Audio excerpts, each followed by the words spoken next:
some ways. I like the slower songs like I Could Have Lied, like you said. Mellow Ship Slinky is really funky and sounds really good on headphones. It was kind of playing instruments in both ears. Give It Away still sounds really good. That hasn't played out for me yet. Naked in the Rain, which is why I picked it. The bass goes so hard on that. I love it. Apache Rose Peacock is really great. They all have like a little part or a riff or like some movement in them that I really love. I love the Mellotron on Sir Psycho Sexy coming back and giving that like fat sound to it. The Hammond organ is on this album as well, which I saw and appreciate. But yeah, this is like what I wanted. You know, all these bands go through these evolutions where they become more mainstream, and it's just inevitable with aging and stuff. But this is like what I want from a band. Like in the same way when we talked about Jane's Addiction, like being surprised and like having this energy and edge and like fun feeling. This is like what I want the Red Hot Chili Peppers to be. And if I don't listen to any more albums, at least I have this and like Mother's Milk to appreciate. And I can see why, listening to this album, why they're like so great and why people had a reaction to them. It's just, and at this time too, there's nobody else kind of like doing this kind of fusion of funk and rock so blatantly, or at least in kind of the mainstream. So well, there's Faith No More in fairness, and Rage Against the Machine. They both are doing elements of this. Yeah. I hear what you're saying. Yeah. But yeah, I guess just doing it at this level and to this. Well, they don't have Flea, those bands. Right. Well, and Rage wasn't out yet, right? They weren't really. Their first album wasn't out yet, so they're yet to come. And just the bass is so like such a prominent voice on this album compared to so many other albums where it is put much of the part of the rhythm section and not like front and center like this is. I feel like you can hear it clearly. It's an equal part with the guitar and the singing, and I just notice it a lot more on this. I mean, probably intentionally, but it is, I mean, this is like one of the best albums we listened to in the 90s so far for me. So big thumbs up. Yeah, and some of the lyrics aren't even, I mean, there are some like politically, savvy messages, in songs like Power of Equality or Righteous and the Wicked. So it's not just all sex. So CTS does have some other things to say, but most of it's about sex. Yeah, I would say. He does say them with a boner though. So, yeah.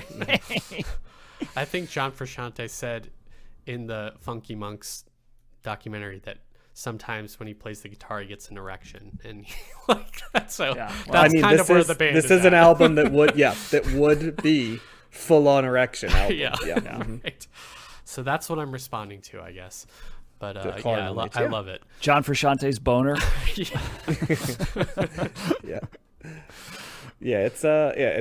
It's a huge album for a Classic. reason, and it's the thing that most people think of with the Chili Peppers. It isn't the first thing I think of, but I think it's where yours, Josh, was Californication was your bridge. Certainly this is it for Matt. Mine goes a little earlier. Uplift Mofo Party and stuff like that was where I heard them the first time. I'm like, what is this that I'm listening to? So that's kind of where I always go back to do it. And it's almost incomprehensible to think of the band that started in 1983 and the band that they became in like 2010 when they're releasing that like hey yo and I'm like, oh my god, is this the same band? So no judgment, but so well, in a completely different direction, guys, we are going to do SLINT-SPIDERLAND right now. 6-track album. Matt will run the numbers after I tell you what was in the different things. So in the montage, you heard Good Morning Captain, and now you're going to hear Washer.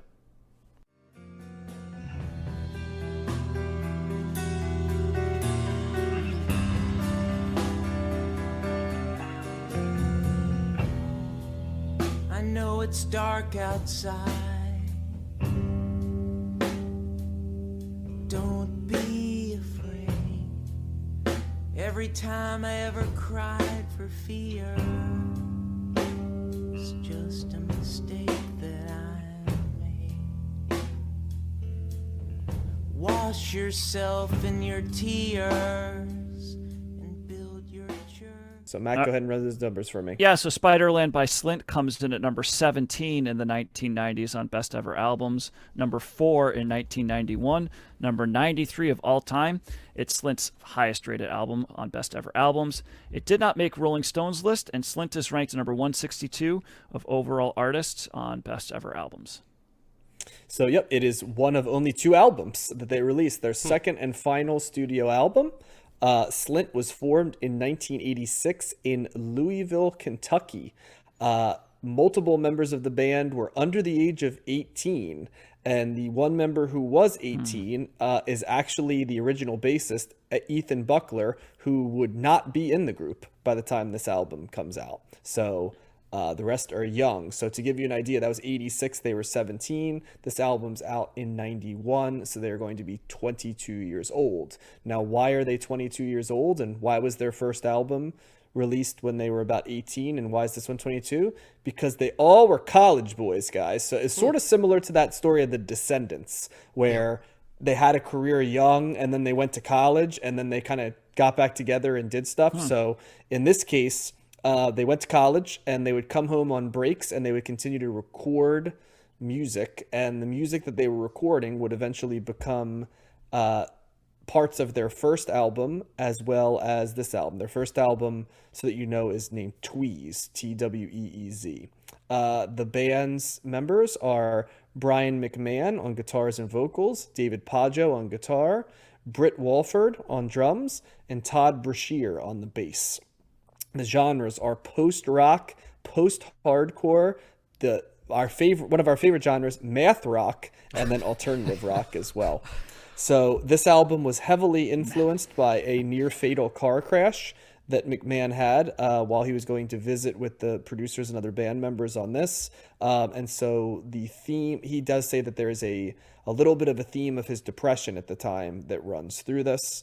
The band sort of was playing in their own bands when they started, messed around with different stuff. Somehow their material gets to Steve Albini, and he actually ends up being the producer on their first album, Tweez. So, and like I said, the album is released and they go to college, they're recording, they're sort of alive, but not always playing.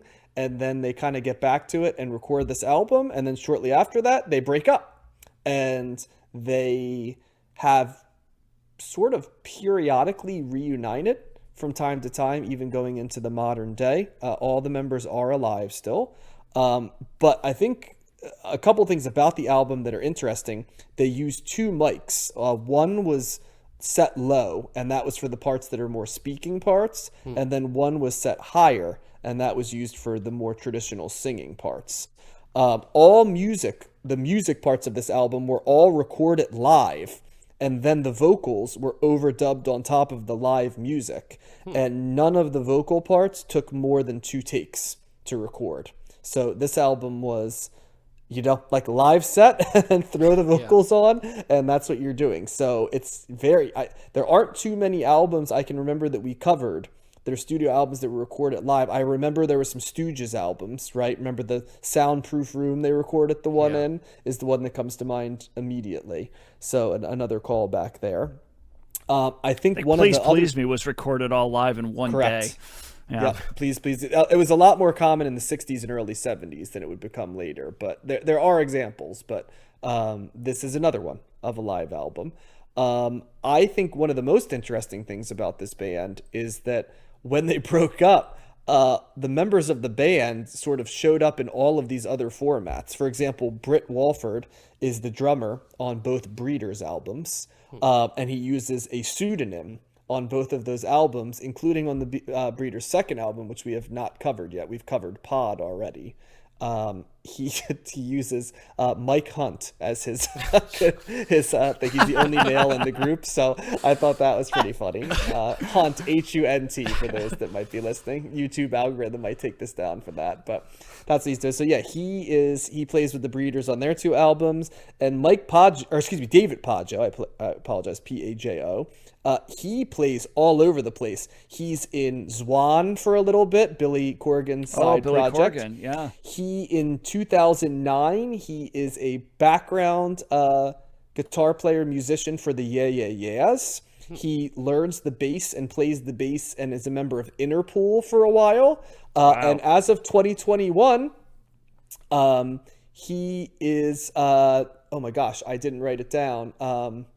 He is the bass player, or excuse me, the guitar player for, oh my God, I'm going to have to look it up. I want to say the Modern Lovers, but I don't think that's right. It's one of the like throwback bands that we're covering. Oh my gosh, I forgot to write it down. But yeah, he has been a member of so many different bands. Didn't somebody go on to play with Mogwai? I thought I remember So, seeing that. yep. So to give you an idea, I have it up right here. So David Paggio, I mentioned the AAS. He briefly was in Stereolab as well, another relatively big band. He played in the band Tortoise. And I apologize, not Modern Lovers. He is a member of the modern incarnation of Gang of Four as of 2021. Oh, wow.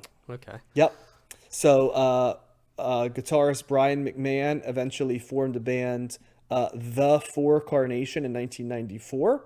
And I don't see anything related to Mogwai. No, I think I was thinking Tortoise. That's sometimes I get them confused for some reason. There is Tortoise for sure, yes. So nothing with Mogwai. So yeah, all over the place. So yeah, that's where we're going. A band, another one of these bands. They don't sound like them, but a band that in their time was kind of sort of looked over, but then kind of became a band that gets referenced a lot and became influential in some ways, maybe not always sound wise, but similar kind of to that Galaxy 500 narrative that they only have a couple albums and sort of were under the radar. It had a little bit of like Neutral Milk Hotel vibes to it as well, that what they recorded, was not much, but then was there. And like I said, while they sound different, it is a little bit like that Descendants vibe where it started young, broke up and then kind of moved on. Maybe you can even do the Op Ivy thing where they once again started young and then, broke up, moved a different direction. So, last time I threw it to, so let's have Josh start on this one.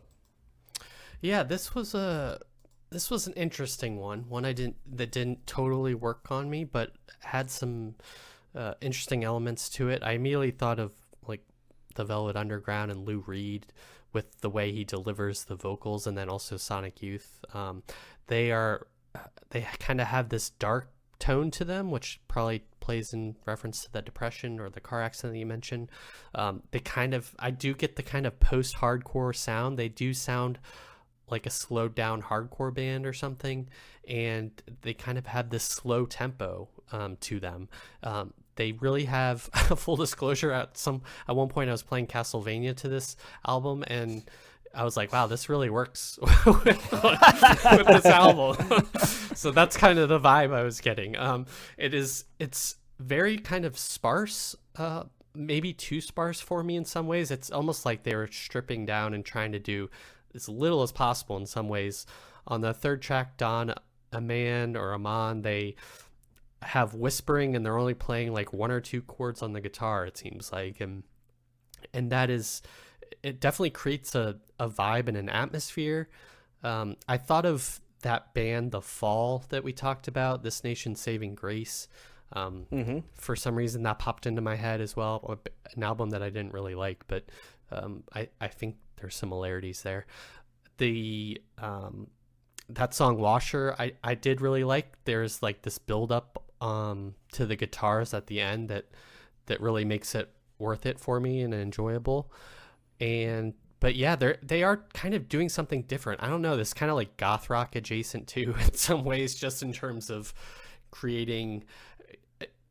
By no means is it like goth rock in terms of like the romantic sense or kind of the ostentatiousness it can have, but there is like, I guess the darkness overall is what I'm trying to get at. But I mean, they do have a song called Nosferatu Man, so what are you gonna do?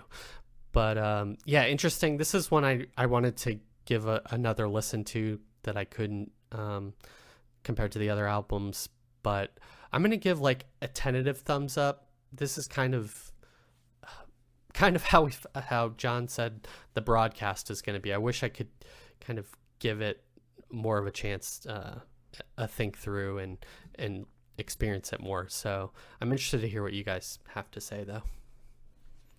Yeah, so for me, this is a an album cover that I've seen all over the place. It seems like, because it's a very familiar. When I saw the album, like the name of the band and the name of the album itself, I didn't really know what it was going to be, and then I saw the album cover, like, oh, it's this album. Like, it's just, it's something that the guy's swimming in the lake or whatever, just submerged in the lake there. So, but I never heard it, and yeah, this was a really interesting listen. Josh, I think that this is another one of those albums that rewards multiple listens. Certainly for me. Agreed, for sure. Yep. Yeah, when I first listened to it, I was like, okay, this is going to be interesting. The first two songs, Breadcrumb Trail and Nosferatu Man, definitely are more of the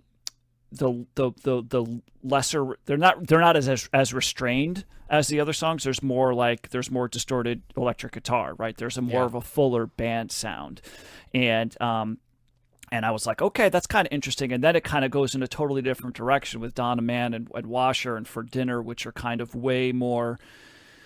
It's just stripped down, right? And it's reserved. They're holding back, right? Like, and initially it was my initial reaction was like, oh, this is boring, right? This isn't what the first two songs were like. This would be better if they did like a crescendo and they built into this bombastic kind of sound.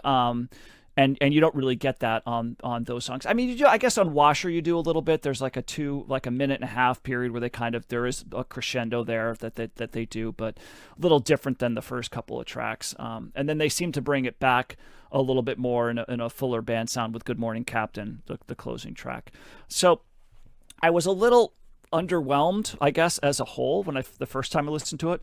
But man, as I got into this record, I just almost did like a 180. This album is awesome. I really, really found a lot that I liked in here. What did you think clicked for you that it's one of those. So first of all, there's a lot of discordant notes that are happening here. Yeah. And the progressions are kind of like, the first time you hear them, you're like, you're confused. What are they doing? What's going on? But for me, this type of music, I mean, there's other bands like Pavement, right? There's like, especially a song like Washer, that reminded me of the sound that kind of Pavement does sometimes with their guitar sounds. And so I'm sure that this band played, and as they influenced like a ton of bands, I'm sure that this was one of them for Pavement. They were a heavy influence on Pavement, Matt, and I definitely wrote down when I made my list of who does this sound like, Pavement was on that list. Yeah. Yes. And so, but there's a ton of other like indie bands that came later on in the 90s and 2000s that had a similar kind of vibe to this. This is very much this. Let's do a rundown, Matt. Let's compare if our lists are the same. Who'd you have? Well, so, God, I mean, I have. It was more of like just the sound, but I know that Godspeed You Black Emperor. Yes, that like was the first name I wrote down, Matt. Godspeed You yep. Black Emperor. Yep. So they definitely come up here. There's other bands like Sebado, which I know is the band that kind of the Dinosaur Jr. kind of formed. That's that's kind of got this indie rock style. There's. Oh God, I didn't write anything down. It was just it's a very familiar sound. Why don't you go ahead, John? What else you got? I wrote down Tortoise, but that makes sense because one of the Tortoise, Mogwai is another one, right? They kind of do something similar to this, right? And for sure. I also wrote that predecessor. There's elements of Sonic Youth, although I don't think as much as you think. Like on this, the band that I said.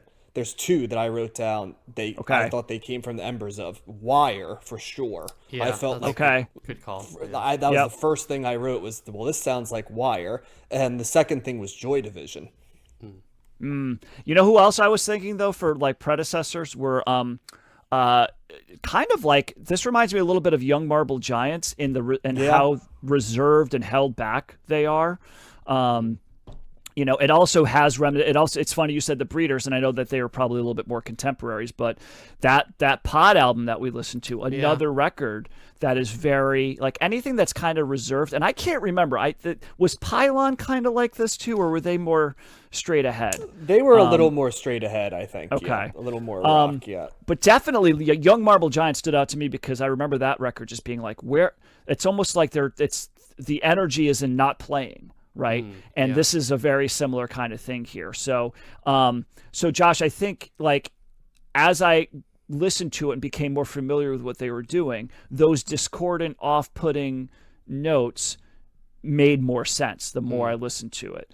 And this is the type of listen that I probably enjoy the most, is that record. The first couple times you hear it and you're like, what's going on? And then the more you listen to it, the more you see into it, the more you get into it. And by the end, like there's that groove in Good Morning Captain that's, I'm like dancing to it in a weird way. You know, it really finds its groove there. I think Washer is a fantastic song. I love the way that it's like a hypnotic, repetitive guitar sound that just gets more and more interesting and enjoyable the more I listen to it.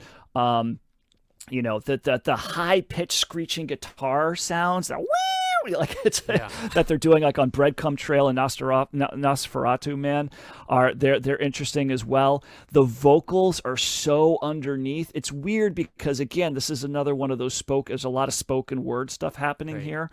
And ordinarily that's off-putting for me, but you can put it in the background. It's almost like this extra thing that's happening, but the music is so much more ahead of that. It's way more in front, so that the lyrics don't really, or the vocalization wouldn't bother me as much. And I was just so captivated by the music overall.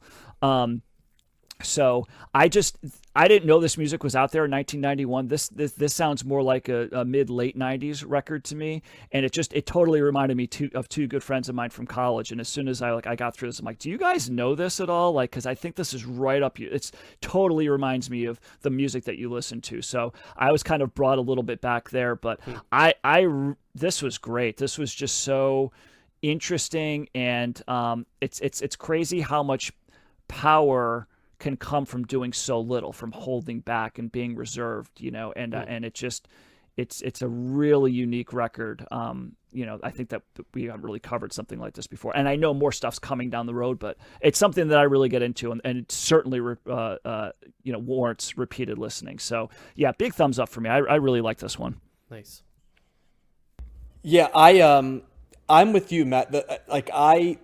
Any album I don't know, I make it a attempt to try to listen to it 3 times in a week. So as a result, I listen to it in different contexts. And for reasons I'm not entirely sure of, the first time I tried to listen to this album, I was basically doing like a light, workout, like in a gym type situation, right? And I got a minute into this, I'm like, this is not the format for this, and we're just going to go ahead and we're going to go in a different direction because this is not the thing to do it. So yeah, first time through, like you, I was just like, this is... I noticed the space. I noticed the discordant, down-tuned playing. Very similar to how I felt about Pink Flag by Wire. The first thing I wrote was, the first 2 things I said were, this is clearly influenced by Wire and early Sonic Youth, for sure. In fact, Washer sounds like Schizophrenia from Sonic Youth from Sister. The first song, the guitar part is very similar that he's playing there, albeit lower, but it's the same type of guitar part that Thurston Moore and Lee Ranaldo were snarling around on that album. And then later, I said, well, the modern equivalent of this is Godspeed You Black Emperor. Like they could be twins in some ways. There's a little bit more to that. And I started hearing things like, this is a more appealing Pavement sound to me. So a lot of our touch points, Matt, were of the same places. You're right. It's where it's similar to things like Young Marble Giants, and there's a Galaxy 500 as well. It demands your attention. This is not you must pay attention to this album because it is powerful in its quietness, right? Like you can't just put this on and get it. And not in like, you need to put headphones on anything. It's more like you have to pay attention to the small nuances in the album. And as a result, it's not going to be for everybody because you have to like the idea of a little bit of minimalism, but also eventually connect with it it's like there's an emotional reaction I get to this, but it's not like a linear emotion. It's more, it evokes like a general sense of emotion, unease, unease, but not in like a chaotic way. More unease in like a eerie way. Like you don't think anything bad's gonna happen to you, but it feels like a storm is coming, or like it's ominous. a cold, dark day. And Yeah. that is where I know it didn't connect with you as much. The Sonic Youth stuff, like Evol, and the album before Evol was an album called Bad Moon Rising that famously has a picture of like this creepy scarecrow on it. And like as I was listening to it, I was like, yeah, this is like an understated version of Bad Moon Rising by Sonic Youth for sure, with like the down tuning and the off accordance. And every time I listened to this album, I liked it more. It just is not an album you can be doing other stuff while listening to. Like you kind of have to listen to it, and as a result, you have to make time for the album. And I could see how people will resent that, because it's like, I got too much to do, or I shouldn't have to meet this album where it's at. But I can when an album interests me enough, and this one did. And by the third listen, this one definitely moved into a thumbs up category for me, and definitely influential. As it goes, I could totally see why even groups that don't totally sound like this.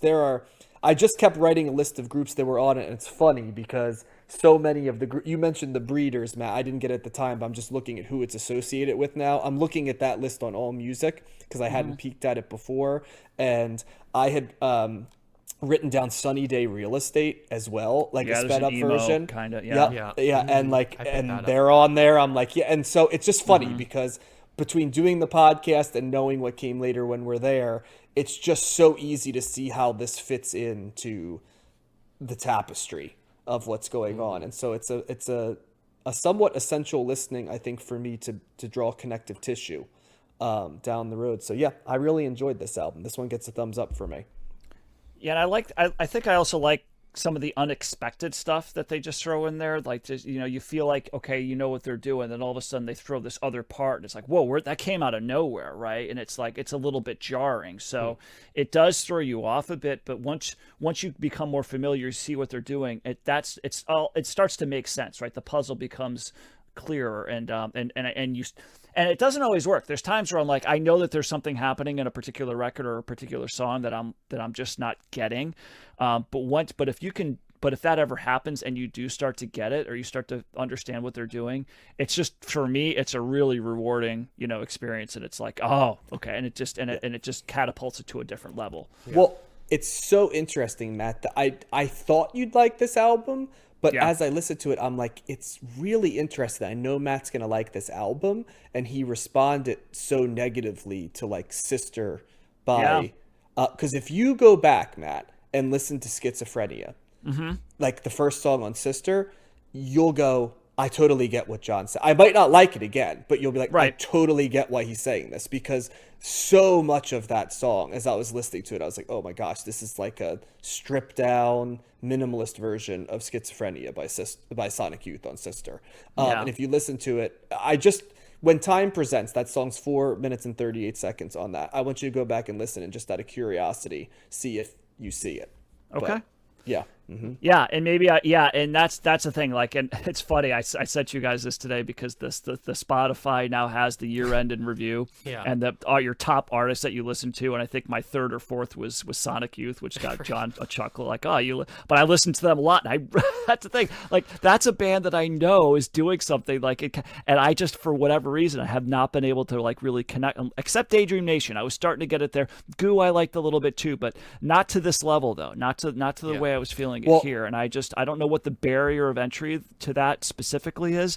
It's just I've struggled with them for whatever reason. But you're right, there's similarities here, and that's why I'm kind of like, I feel like I should like Sonic Youth more than I do, but it hasn't. Well, they mention them as like one of their seminal influences, and it's not hard to figure out that it is. Yes, and even from the albums before this that were more experimental, is kind of, I think, even more that they locked in on. But another one I'm glad we listened to. Comes up a lot on Best of the 90s on tastemaker lists, your pitchforks and your places like that. So, and we seem to be on board.